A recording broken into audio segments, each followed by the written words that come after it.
Shalom Bapak Ibu Saudara yang dikasihi oleh Tuhan. Hari ini kita kembali merenungkan belajar firman Tuhan. Seperti firman Tuhan berkata, langit dan bumi akan berlalu, tetapi perkataanku tidak akan berlalu. Ini adalah firman Tuhan dalam Matius 24 ayat yang ke-35. Bapak Ibu Saudaraku, tema kali ini akan saya beri judul Meraih Kekekalan. Seperti firman Tuhan berkata, segala sesuatu yang ada di muka bumi ini, bahkan langit dan bumi ini akan lenyap. Tetapi perkataan Tuhan, firman Tuhan akan tetap selama-lamanya. Jadi berbahagialah orang-orang yang mendengar firman Tuhan dan yang melakukannya, mereka akan beroleh hidup yang kekal. Puji nama Tuhan Bapak Ibu Saudaraku. Untuk meraih kekekalan di dalam perjalanan kehidupan iman kekristenan dari zaman Yesus, orang-orang sudah bertanya bagaimana bisa mendapatkan hidup yang kekal. Saya akan ambil dari dua contoh di Injil Lukas. Ada dua orang yang bertanya kepada Yesus tentang bagaimana memperoleh hidup yang kekal. Yang pertama adalah seorang ahli Taurat di dalam Lukas 10 ayat yang ke-25. Saya akan bacakan. Pada suatu kali berdirilah seorang ahli Taurat untuk mencobai Yesus, katanya, "Guru, apa yang harus kuperbuat untuk memperoleh hidup yang kekal?" Jadi dalam hal ini ahli Taurat ini walaupun dia menanyakan hal ini untuk mencobai Yesus, tetapi pengharapan, keinginan, kerinduan untuk memperoleh hidup yang kekal, dia tanyakan kepada Yesus. Dan kita akan melihat satu tokoh lagi di dalam Injil Lukas, seorang pemimpin yang masih muda dan kaya raya. Tentunya kita pernah mendengar kisahnya, yaitu dalam Lukas 18 ayat 18. Dikatakan ada seorang pemimpin bertanya kepada Yesus, katanya, "Guru yang baik, apa yang harus aku perbuat untuk memperoleh hidup yang kekal?" Jadi dalam hal ini betapa orang-orang pada zaman Yesus, mereka juga sudah berpikir tentang hidup yang kekal. Dan kita tahu walaupun seorang ahli, ya dia juga menanyakan bagaimana bisa memperoleh hidup yang kekal. Dan yang kedua adalah pemimpin muda, seorang yang kaya. Dia juga rindu karena dikatakan dalam kisah ini dia sudah melakukan apa yang diperintahkan hukum Taurat. Ya, sehingga ketika Yesus menanyai orang muda ini menjawab bahwa segala sesuatu sudah aku lakukan. Aku tidak mencuri, tidak berzina, tidak mengingini milik orang lain, dan berbagai macam hukum Taurat dia kerjakan selagi dia masih muda. Tetapi ketika Yesus memberikan pernyataan kepada anak muda ini, jualah seluruh hartamu dan berikanlah kepada orang-orang miskin dan ikutlah aku. Lalu dengan sedih anak muda itu meninggalkan Yesus karena banyak hartanya. Sehingga Yesus berkata, sangat susah orang kaya untuk masuk ke dalam kerajaan surga. Dalam hal ini Bapak Ibu Saudaraku, kita bisa melihat bahwa hidup yang kekal adalah kerinduan semua orang. Hidup yang kekal adalah harapan seluruh umat manusia. Jadi kenyataan bahwa hidup ini seringkali diakhiri dengan kematian. Dan manusia merindukan sesuatu yang abadi. Dan keabadian adalah milik Tuhan Sang Pencipta. Dan kita bisa belajar hari ini bagaimana kita bisa meraih kekekalan itu. Dan Tuhan memberikan pengertian, bahkan Tuhan menuntun setiap umatnya untuk dapat memperoleh hidup yang kekal. Puji nama Tuhan Bapak Ibu Saudaraku, bagaimana kita bisa meraih hidup yang kekal? Tuhan Yesus memberikan pengajaran kepada kita semuanya. Yang pertama yaitu percaya dan melakukan bagian kita. Ternyata sebagai umat Tuhan, kita tidak hanya sekedar percaya saja untuk bisa memperoleh hidup yang kekal. Namun kita juga harus melakukan apa yang menjadi bagian kita. Karena kita tahu bahwa bagian setiap kita itu masing-masing berbeda. Yesus sebagai manusia, dia melakukan bagiannya, yaitu dia harus dilahirkan di kandang domba, dia harus belajar di bait Allah, kemudian dia harus menyerahkan hidupnya, dikorbankan di atas kayu salib. Dan itu adalah bagian yang harus Yesus lakukan sebagai anak manusia. Demikian juga dengan kita sebagai umat Tuhan. Ada bagian-bagian yang harus kita lakukan yang memang tidak bisa dilakukan oleh siapapun. Karena setiap kita berbeda, Bapak Ibu Saudaraku. Puji nama Tuhan, mari kita akan lihat teladan kita, yaitu Yesus Kristus. Bagaimana dia sebagai manusia, dia melakukan bagiannya. Yohanes 5 ayat 17 mengatakan, tetapi ia berkata kepada mereka, Bapakku bekerja sampai sekarang, maka aku pun bekerja juga. Ini dalam konteks penyembuhan orang sakit di kolam Betseda, yaitu ketika Sabat, tapi Tuhan Yesus melakukan karya penyembuhan. Dan bagi orang-orang Yahudi, bagi ahli Taurat, hal itu sangat bertentangan dengan hukum pada waktu itu. Tetapi Yesus menyatakan bahwa Bapakku bekerja sampai sekarang, maka aku pun bekerja juga.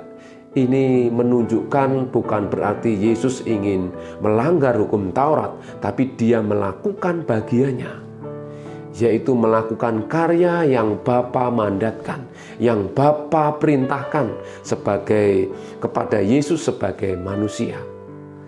Bapak Ibu Saudaraku, jadi dalam hal ini kita melihat Yesus melakukan bagiannya. Dan kemudian Yohanes 10 ayat 27 sampai 30. Ini ayat yang sangat bagus.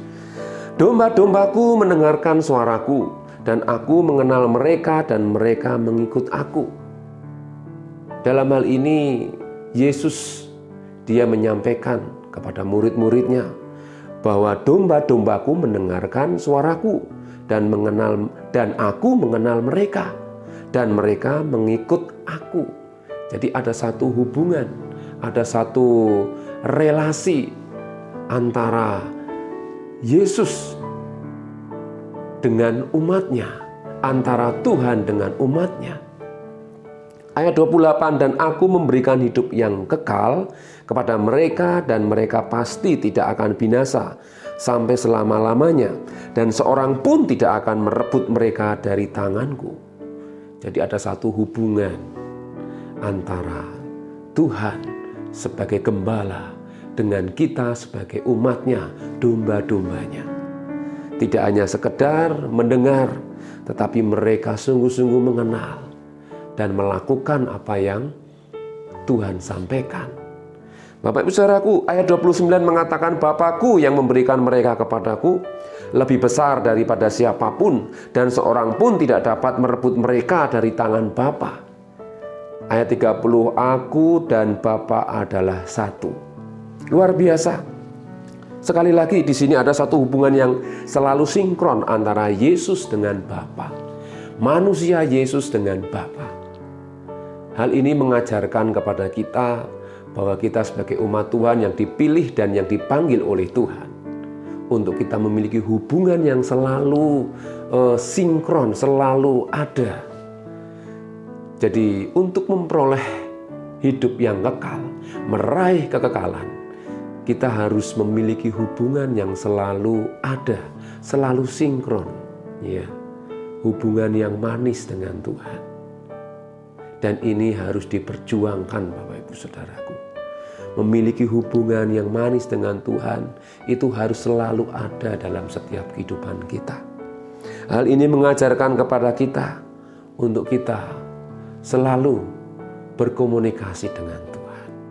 Bagaimana hubungan saudara dengan Tuhan sampai hari ini? Apa yang seringkali menghalangi kita untuk tidak bisa memiliki hubungan yang selalu dekat dengan Tuhan? Puji nama Tuhan, Bapak Ibu Saudaraku. Jadi untuk meraih kekekalan tidak hanya sekedar percaya, tetapi memiliki hubungan dengan Tuhan. Seperti Yesus dengan Bapa.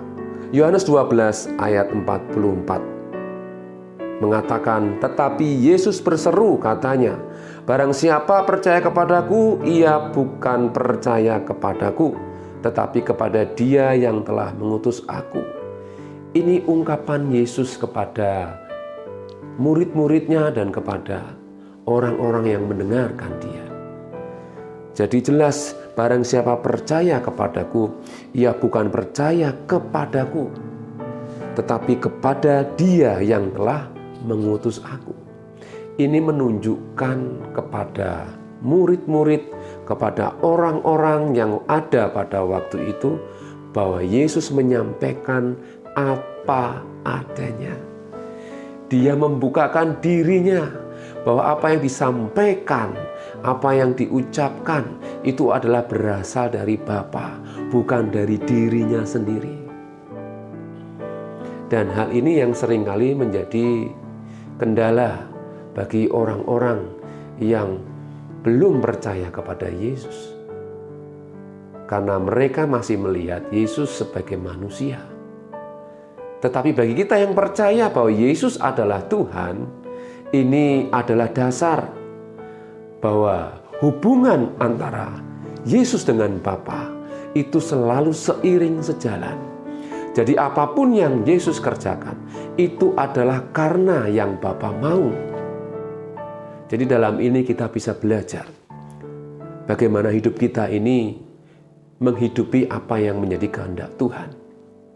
Memang bukan hal yang mudah, tetapi mau tidak mau, kita pun diminta oleh Tuhan hidup selaras dengan kehendak Tuhan. Amin Bapak Ibu Saudaraku. Memang dalam hal ini kita sebagai umat Tuhan untuk hidup menjadi pelaku firman Tuhan harus dipaksakan. Karena memang jika kita tidak memaksakan diri kita, seringkali kita memberontak. Karena kita sadar kita masih mengenakan pakaian tubuh, tubuh yang penuh dengan kerentanan, dengan keinginannya, yaitu keinginan dosa. Jadi dalam hal ini, mari jika kita ingin meraih kekekalan, kita bersama-sama berjuang untuk hidup seturut dan selaras dengan kehendak Tuhan. Amin Bapak Ibu Saudaraku. Dalam Yohanes 12 ayat 45-46 saya akan lanjutkan. Dan barang siapa melihat aku, ia melihat Dia yang telah mengutus aku. Aku telah datang ke dalam dunia sebagai terang, supaya setiap orang yang percaya kepadaku jangan tinggal di dalam kegelapan. Ayat 47. Dan jikalau seorang mendengar perkataanku, tetapi tidak melakukannya, aku tidak menjadi hakimnya, sebab aku datang bukan untuk menghakimi dunia, melainkan untuk menyelamatkannya. Ayat 48, barang siapa menolak aku dan tidak menerima perkataanku, ia sudah ada hakimnya, yaitu firman yang telah kukatakan, itulah yang akan menjadi hakimnya pada akhir zaman. Jadi sekali lagi Bapak Ibu Saudaraku, untuk meraih kekekalan atau hidup yang kekal, Yesus memberikan teladan kepada kita, supaya kita memiliki hubungan yang manis dengan Tuhan. Ya, jelas barang siapa yang menolak aku dan tidak menerima perkataanku, ia sudah ada hakimnya, yaitu firman yang telah kukatakan. Jadi Yesus berkata demikian karena Dia sebagai manusia. Ingat Bapak Ibu Saudaraku, sebagai manusia Dia melakukan apa yang Bapa perintahkan. Jadi hal ini tidak bisa ditawar lagi. Demikian juga kita sebagai pengikut Kristus, kita tidak bisa menawar lagi bahwa firman Tuhan itu adalah hidup dan kita harus menghidupinya dan kita harus melakukannya. Amin Bapak Ibu Saudaraku. Jadi di akhir zaman ini, mari kita semakin giat melakukan apa yang jadi bagian kita. Kita mungkin sudah percaya kepada Yesus, tapi tidak berhenti kepada percaya saja, tapi kita berusaha melakukannya. Ya, memang firman Tuhan seringkali kita mendengarkan ya via online Atau kita seringkali mendengarkan firman Tuhan di gereja. Firman Tuhan itu harus disampaikan. Karena firman Tuhan itu adalah kehidupan. Masalah orang bisa atau tidak, mau atau tidak, itu tanggung jawab mereka. Sebagai hamba Tuhan, semuanya hamba-hamba Tuhan diperintahkan untuk memberitakan kabar baik ini, yaitu kabar keselamatan melalui firman Tuhan yang disampaikan. Jadi tugas dan tanggung jawab seorang hamba Tuhan itu menyampaikan firman Tuhan. Ya, jadi jika ada orang, wah hamba Tuhan itu pandai berkhotbah. Ya memang dia melakukan bagiannya. Masalah hidupnya benar atau tidak, itu punya tanggung jawab masing-masing. Jadi kita sebagai umat Tuhan dipanggil oleh Tuhan juga memiliki tanggung jawab masing-masing untuk kita melakukan perintah Tuhan. Amin Bapak Ibu Saudaraku. Jadi kita masih ada di muka bumi ini. Kita masih tinggal di bumi yang sementara. Kita tidak tahu kita akan mengalami kematian atau kita akan diangkat. Tetapi kerinduan kita mengalami rapture, pengangkatan. Dan ini iman kita Bapak Ibu Saudaraku. Oleh sebab itu, ayat 49 mengatakan, sebab aku berkata-kata bukan dari diriku sendiri, tetapi Bapa yang mengutus aku. Dialah yang memerintahkan aku untuk mengatakan apa yang harus aku katakan dan aku sampaikan. Yesus sebagai hamba, sebagai manusia, Yesus menyampaikan apa yang dia harus sampaikan. Dan dia tidak sekedar menyampaikan, tapi dia melakukan apa yang menjadi mandat Bapa atas dirinya. Saya juga rindu sebagai hamba Tuhan, tidak hanya sekedar menyampaikan apa yang Bapa ingin sampaikan, tapi saya juga rindu melakukannya. Sehingga apa yang saya sampaikan ini tidak sekedar firman Tuhan melalui saya, tapi saya binasa jika saya tidak melakukannya. Itu hal yang tidak ingin saya alami. Tapi saya rindu seperti Yesus. Dia melakukan apa yang Bapa perintahkan. Dan dia betul-betul menghidupinya. Sehingga kekekalan milik dia. Ini adalah harapan Tuhan kita Bapak Ibu Saudara. Kita memang bukan Yesus. Kita bukan Paulus. Kita bukan Petrus. Kita bukan Timotius, tapi kita dipanggil Tuhan memiliki panggilan yang sama, yaitu menjadi pelaku firman Tuhan. Berat dan ringan Tuhan tahu kapasitas setiap kita. Bukankah firman Tuhan berkata pencobaan-pencobaan yang kau alami adalah pencobaan biasa yang tidak melebihi kekuatan kita. Jika selama hidup kita mengalami persoalan, tantangan apapun, seberat apapun, Tuhan tahu kekuatan kita Bapak Ibu Saudara. Dan dia tahu apa yang menjadi bagian kita. Kita hanya taat, hanya setia, dan percaya melakukannya. Amin Bapak Ibu Saudaraku. Ini perkara yang indah untuk kita belajar seperti Yesus. Dan ayat 50 mengatakan, dan aku tahu bahwa perintahnya itu adalah hidup yang kekal. Jadi apa yang aku katakan, aku menyampaikannya sebagaimana yang difirmankan oleh Bapa kepadaku.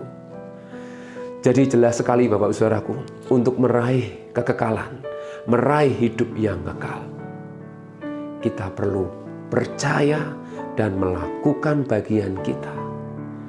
Yaitu seperti Yesus yang memiliki hubungan dengan Bapa yang sedemikian, sehingga Yesus bisa melakukan semuanya.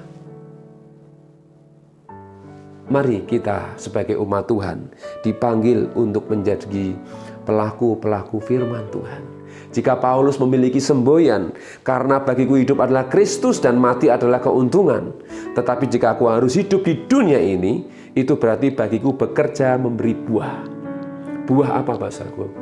Buah keteladanan. Keteladanan Yesus yang Paulus ambil, melakukan bagiannya, memberitakan Injil kepada orang-orang di luar Yahudi. Dia memberitakan kabar baik, sehingga kita sebagai orang-orang yang jauh, kita bisa mendengar kabar tentang Yesus. Itu juga karena Paulus, dia memulai pemberitaan Injil keselamatan kepada orang-orang di luar orang Yahudi. Puji Tuhan, Bapak Ibu Saudaraku. Bagaimana kita bisa memperoleh hidup yang kekal? Bagaimana kita bisa meraih kekekalan? Bagian terakhir, yang kedua, memiliki kasih. Kasih kepada Tuhan, kasih kepada sesama. Sehingga mengapa Tuhan menciptakan manusia? Kenapa Tuhan rela berkorban bagi manusia? Karena Dia memiliki kasih. Jadi kasih adalah dasar untuk kita bisa meraih hidup yang kekal. Jadi firman Tuhan, Alkitab yang kita miliki, itu bertemakan satu kata, yaitu kasih. Kasih Tuhan kepada kita umatnya. Bagaimana respon kita dengan kasih Tuhan ini? Tuhan merindukan kita memiliki hubungan yang selalu indah, yang manis dengan Tuhan. Mari di akhir zaman ini kita memiliki kasih yang sungguh-sungguh kepada Tuhan. Kasih yang sungguh-sungguh kepada sesama kita. Saya akan bacakan di dalam 1 Korintus 13 ayat yang pertama. Sekalipun aku dapat berkata-kata dengan semua bahasa manusia dan bahasa malaikat, tetapi jika aku tidak mempunyai kasih, aku sama dengan gong yang berkumandang dan canang yang gemerincing.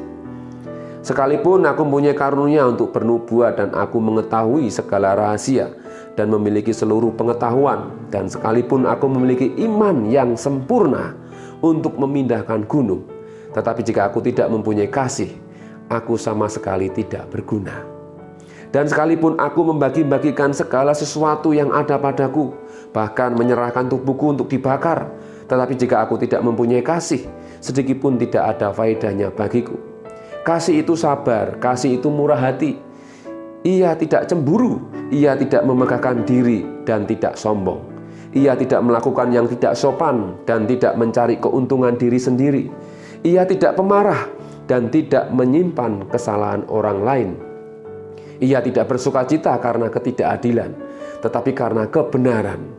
Ia menutupi segala sesuatu, percaya segala sesuatu, mengharapkan segala sesuatu, sabar menanggung segala sesuatu. Kasih tidak berkesudahan.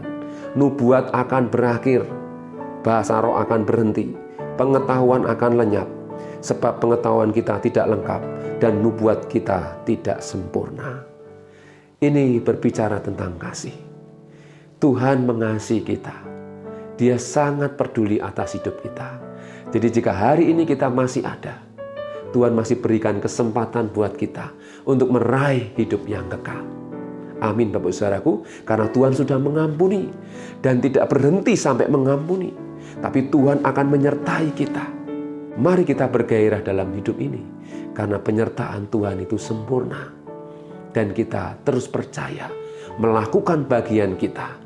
Apapun yang kita kerjakan, firman Tuhan berkata, lakukanlah segala sesuatu seperti untuk Tuhan. Mari kita saling mengingatkan, saling menguatkan untuk hidup di dalam firman Tuhan. Karena firman Tuhan tetap untuk selama-lamanya.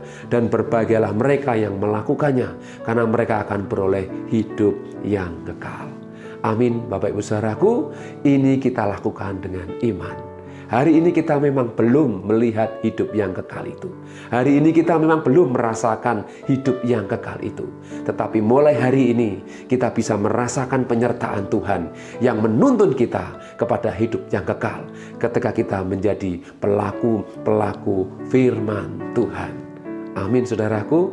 Puji nama Tuhan, tetap semangat dan menjadi berkat bagi banyak orang. Nama Tuhan dimuliakan. Saya akan berdoa bagi Bapak Ibu Saudara semuanya. Terima kasih Tuhan, kami sudah mendengarkan firman-Mu. bahwa hidup yang kekal adalah satu perjalanan hidup bersama dengan Tuhan.